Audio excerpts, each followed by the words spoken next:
Ever notice how some people just command respect? The second they walk into a room, people listen. And then there are others who, seem to get overlooked or talked over all the time. Well, it's not random, not at all. It's all about signals. And today, we're going to dive deep into the hidden signals you might be sending out that actually invite disrespect. More importantly, we're going to lay out the exact moves you can make to flip that script for good. Yeah, so let's get right into this, because this is really the heart of it, isn't it? It can feel like a complete mystery why this happens. But here's the thing. It's usually a predictable pattern. It's based on these tiny little behaviors that, honestly, most of us don't even realize we're doing. All right, look, this might sound a bit harsh, but it's a truth we've got to face to make any real change. Disrespect doesn't just happen out of nowhere. It happens because on some level, we allow it. People who treat you poorly, and I mean anyone, family, friends, coworkers, they often do it because they've learned that, well, they can. They've learned there are no real consequences. But here's the good news, okay? The really good news. These signals, they're just habits. And you know what we do with bad habits? We break them.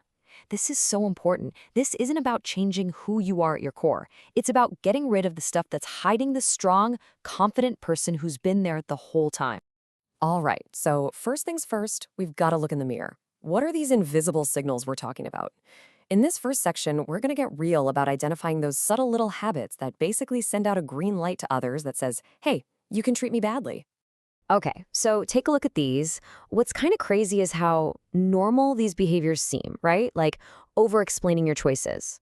It feels like you're just being clear, but really it makes you sound like you're asking for permission.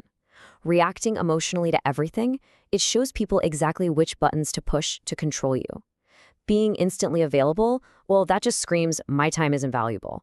And constantly seeking approval, asking, was that okay? You're basically just handing over all your power. And this quote, man, it just nails it, doesn't it? When you explain too much, you absolutely sound guilty. Think about it. Someone questions your decision, and you launch into this whole 5-minute defensive monologue. You're not showing confidence. You're broadcasting doubt. A strong person, they just make their choice and they own it. They might just say, because that's what I decided to do, and then they just move on. Okay, so we've looked inward. Now it's time to shift our focus and look outward. Because commanding respect isn't just about what you do, it's also about what you don't tolerate from other people. It's about spotting toxic behavior and just refusing to engage. So let's break down the major red flags to look out for. Oh yeah, these are the classics. You'll recognize these for sure. Conversation hijacking, that's when you start telling a story and somehow within 10 seconds, it's all about them. Blame shifting is that fun one where they mess up, but surprise, it's actually your fault. Constant gossip is their go-to for creating a fake bond, usually by tearing someone else down. And the perpetual victim mentality, that's when nothing is ever, ever their fault. Life just kind of happens to them, poor things. And this comparison right here shows the difference so clearly. A healthy response? You know what? I'm sorry. I was wrong. Simple. They take responsibility. But a toxic response? Classic blame shifting? You're just too sensitive. I was just joking. See what they did there? They made their mistake into your character flaw. They just can't say, I'm sorry. Their ego is way too fragile. Spotting this pattern is an absolute game changer. All right, so now we're getting to the good stuff, the solution. But hold on, before we jump into the specific actions to take, we have to build the right foundation. And that foundation, it's all inside your own head. This next part is all about upgrading your core beliefs about yourself. Okay, let's break this down. Step 1. And seriously, if you only remember one thing, let it be this. Your worth is not up for debate. It's just there. It's not something you have to earn or prove. Got it? Good. Step 2. You have to get comfortable with people not liking you. I'm serious. Not only is it okay, it's actually a good thing. If you're trying to please everyone, you end up pleasing no one and you become totally forgettable. And step 3, you've got to stop looking for external approval. Stop asking for permission to just be yourself. And this is such a vital truth. When you start setting boundaries, toxic people will test them. They will push back. When you finally say no, they might get angry, they might try to guilt you, but listen closely. Their bad reaction is not a sign that you did something wrong. It is a giant, flashing sign that your boundary is working perfectly. Okay, mindset is locked in. You've got the foundation. Now for the really fun part.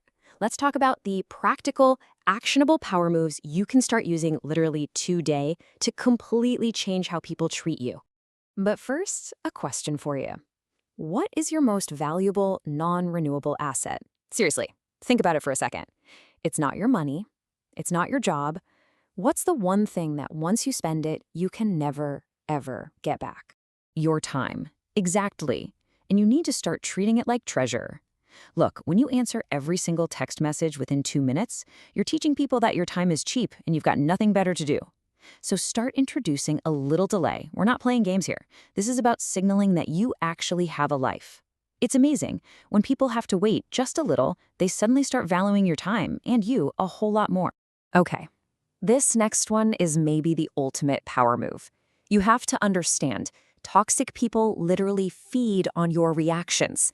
When they say something to provoke you, what they want, what they're hungry for, is a big emotional outburst. They want the anger, the tears, the defensiveness. That's their payoff. Your new job? It's to starve them. Just look at the difference here. On one side, you've got that big reaction, the emotional explosion they're practically begging for. That gives them all the power. But on the other side, that's your power move. A calm, almost boring response. It completely deflates them. It's like a balloon just, whew, all of a sudden, you're not fun to poke anymore. And these two phrases right here, these are your new secret weapons. Seriously, someone says something passive-aggressive or just plain rude, don't jump to defend yourself. Just pause for like 3 full seconds and then deliver a very flat, very calm, okay, or that's interesting. It communicates one thing loud and clear. Your words have zero power over me. They'll get confused, they'll get bored, and eventually they'll stop. Now, this next rule, this is non-negotiable because a boundary without a consequence is really just a suggestion. It's a wish. So here's how the one warning rule works. First, you calmly state your boundary. Something like, please don't speak to me that way. If they cross it again, you give one, and only one, clear warning. I've already asked you not to do that. If it happens again, I'm ending this conversation. And if there's a third time, you don't argue, you don't explain, you just walk away. The conversation is over. Your actions have to teach the lesson your words couldn't. So all of this brings us to our final section. We've diagnosed the problem, right? We've built the unbreakable mindset, and we've got the power moves in our back pocket. Now, let's talk about how to make this your new everyday reality. And I really want you to get this because it's so important. This process is not about becoming a new person. It's not about putting on some fake costume of confidence. It's about subtraction. You are simply removing the habits that don't serve you. All that over-explaining, the instant availability, the desperate need for approval. And when you strip all that away, what's left is the powerful, respected person that was there all along. And I want you to let this one sink in. Your peace matters more than their feelings. Read that again. You don't owe anyone an explanation for protecting your own peace. Setting boundaries, walking away from toxic people, your peace of mind comes first. That is the mantra to carry with you from now on. And that's where we're going to leave it. You've seen the old signals. You've built the new mindset. You have the tools. The person who used to just accept disrespect, that's not you anymore. So the only question left is, who will you be now? Now that you're the one in command? Well, that's for you to decide.